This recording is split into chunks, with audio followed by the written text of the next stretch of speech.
Much of the existing research into global restructuring and multinationals has very much focused on wider outcomes.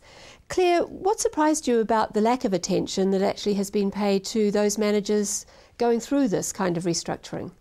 Yes, I think that because globalisation has stimulated so much debate from a political, an economic, a social side, one of the things that puzzled us in many ways was that there had been relatively little attention given to what actually happens inside organisations that had gone through the globalisation process and had restructured their operations on a global, perhaps rather than a regional or country basis. There had been perhaps relatively little attention, relatively little thought given to actually what would change inside the organisation as a result of this process. So when you went in to question them, what were they telling you, the managers? Well, particularly looking at this organisation where we spent some time interviewing managers, which is an organisation that had restructured on a global basis. We found that country-level managers at the level of the UK, or sometimes in the case of European-level managers, found that their roles had changed quite significantly as a result of the global restructuring process.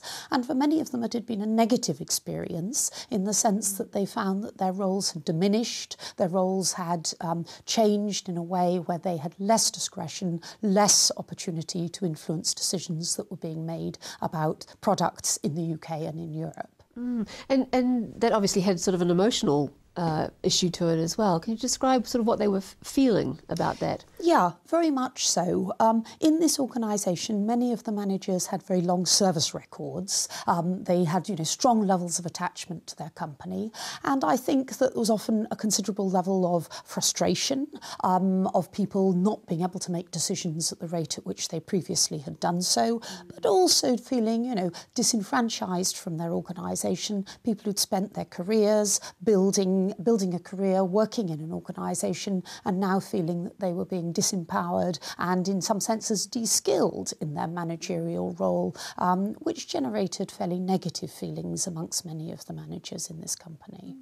So what are some of the implications then for those who are orchestrating and implementing these kinds of global reorganisations? Yeah, I think that in many senses this was an unintended consequence to disenfranchise people who were playing a very important role in holding organisations together. There's much research done on the important role of middle managers, and making these people feel disenfranchised was a potentially rather corrosive effect in the organisation.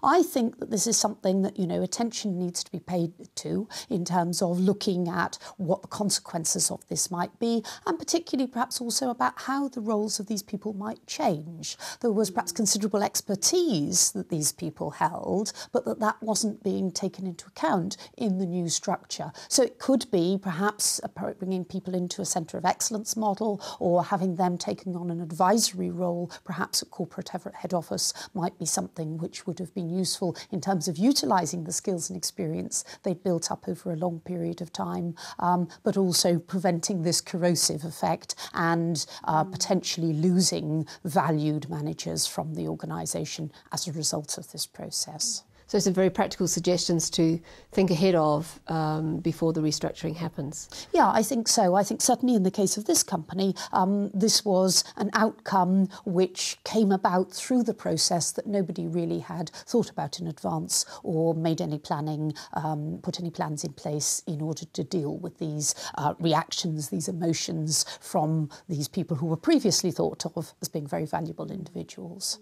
So a very valuable outcome from the research that you conducted.